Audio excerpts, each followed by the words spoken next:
आणि यानंतर वळूयात पुढच्या बातमीकडे। मराठा आरक्षणाचा जो जी.आर. निघालेला आहे त्या जी.आरच्या विरोधात सध्या ओबीसीचे नेते कोर्टात जाण्याची तयारी करतात। छगन भुजबळ यांनी हा इशारा दिलाय। महायुतीच्या ताज्या आदेशामुळे ओबीसी नेते छगन भुजबळ नाराज असल्याची चर्चा आहे। भुजबळांनी हा इशारा खरं तर अशा प्रकारचा जी.आर. देण्या अगोदरच दिला होता। जर मराठा समुदायाला आरक्षण देण्याचा प्रयत्न झाला, सरसकट ओबीसींमध्ये आरक्षण देण्याचा प्रयत्न झाला तर आम्ही लगेचच त्या विरोधात कोर्टात जाऊ असा थेट इशारा छगन भुजबळ यांनी दिला होता।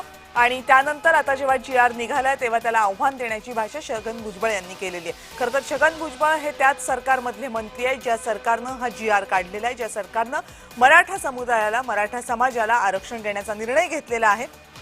हैदराबाद गॅझेटचा जो जी.आर. सरकारनं काढलेला आहे त्या जी.आरला सरकारमधलेच मंत्री छगन भुजबळ यांचा मात्र विरोध आहे।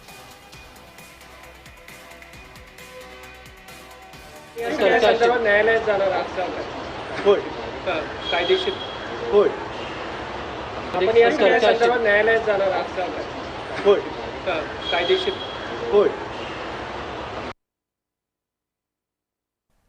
तर जी.आरच्या विरोधात आपली भूमिका स्पष्ट आहे। आपण त्याला कायदेशीर आव्हान देणार, आपण न्यायालयामध्ये जाणार असं छगन भुजबळ यांनी माध्यमांसमोर स्पष्ट केले।